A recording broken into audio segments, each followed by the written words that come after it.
What is the deep state? Why do people even use that term? Why? What is it? Why is it? Why is this even a thing? Okay, well, let's explain something. Remember this. Always remember this.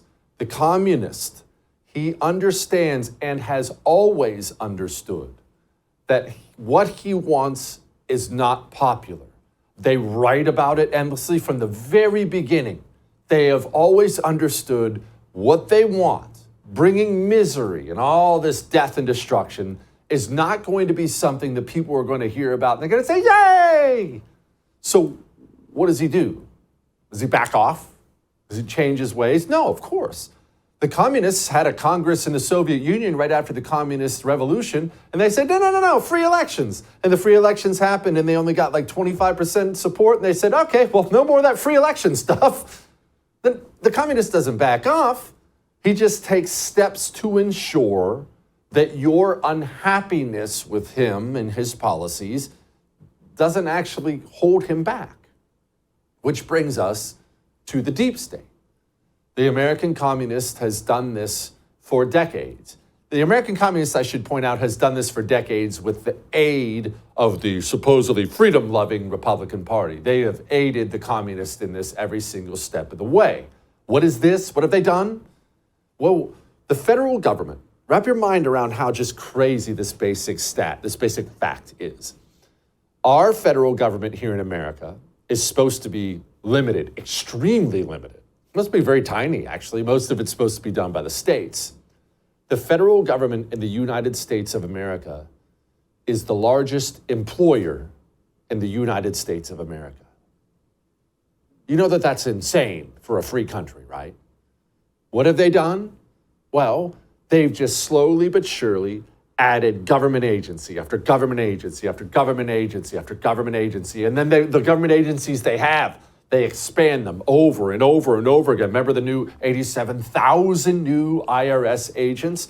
Why are they expanding these government agencies? Because if they expand them and then shift real power to the agency, well, what they've just done is they've insulated their despicable agenda from you, the voter. Oh, you can go vote for your congressman, senator, president, of course, but are you going to actually vote for the new head of the EPA, CDC, FBI director? You're never going to vote for any of these people. You'll never meet them. You're not even allowed to meet them. You don't have any access to these people. And yet these people hold incredible power over your life and my life.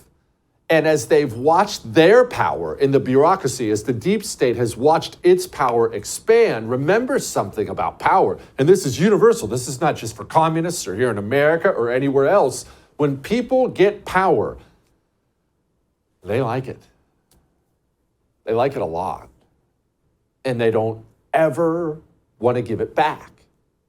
That's why our situation in this country is so dire federally. Locally, there's so much we can still do and wonderful things and wonderful victories. But federally, we are in so much trouble because in order to reform the deep state, we have to rely on the deep state to dig in and attack itself, which, well, you know what, if you want a great example, do you remember John Durham? Before we get to the clip, do you remember John Durham?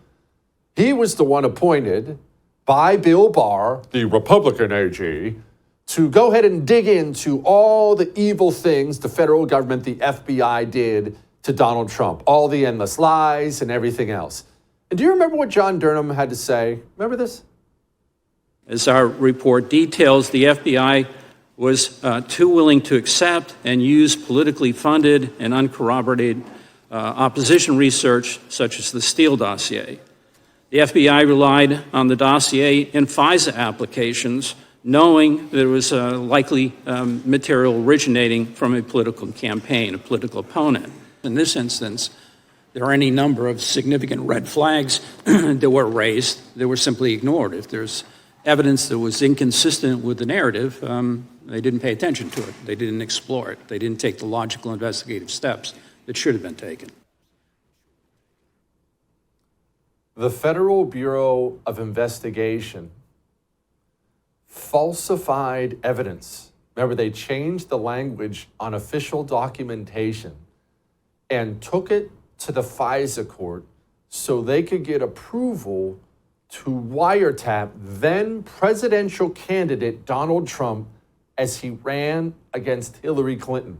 That in and of itself is jaw-dropping, but maybe the most jaw-dropping part was after all that thing was done, nobody went to prison. Nobody. The one guy who even kind of got in trouble, Kevin Kleinsmith, FBI lawyer, didn't even get disbarred. He's still practicing law. That's power. That's real power.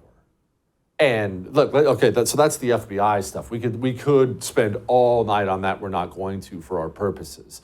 Part of the deep state is having a media, a mouth that works for you. Remember, there are different parts of the body. There are different parts of the system.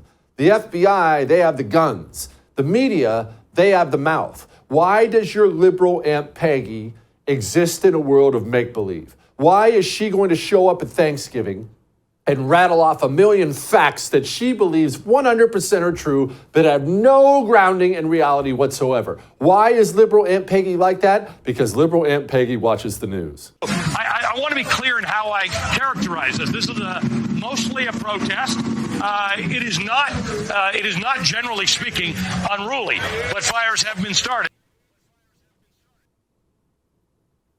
Buildings ablaze. It's not unruly, though. They're doing great, guys. St. George! Liberal Aunt Peggy, that's why she shows up at Thanksgiving and talks about how peaceful the protests were, because the media is the mouth of the system. And there's another part of the system that we should not discount.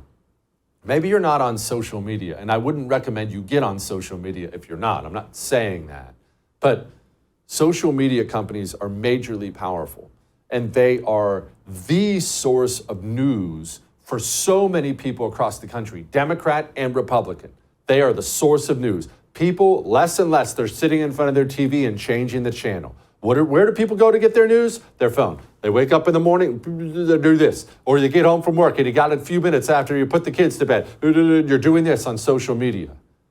Well, imagine you were an undecided voter leading up to the election, Donald Trump's re-election campaign, and you're trying to decide whether to vote for Joe Biden or Donald Trump, and you don't ever get to see true information about Joe Biden, his crimes, his family crimes, because the Federal Bureau of Investigation has coordinated with the social media company to make sure you never know the truth. The FBI, I think, basically came to us, some folks on our team, and was like, hey, just so you know, like, you should be on high alert. We thought that there was a lot of Russian propaganda in the 2016 election. We have it on notice that basically there's about to be some kind of dump of that's similar to that. So just be vigilant. And not only did the FBI approach the Facebook before the Hunter Biden laptop story came out and told them preemptively to censor it, Facebook obeyed. Twitter suspended the official account of the New York Post, the publication that broke the story, one of the oldest, most prestigious publications in the United States of America, had their Twitter account suspended because they ran with a story that damaged Joe Biden's chances to be elected. That is deep state stuff.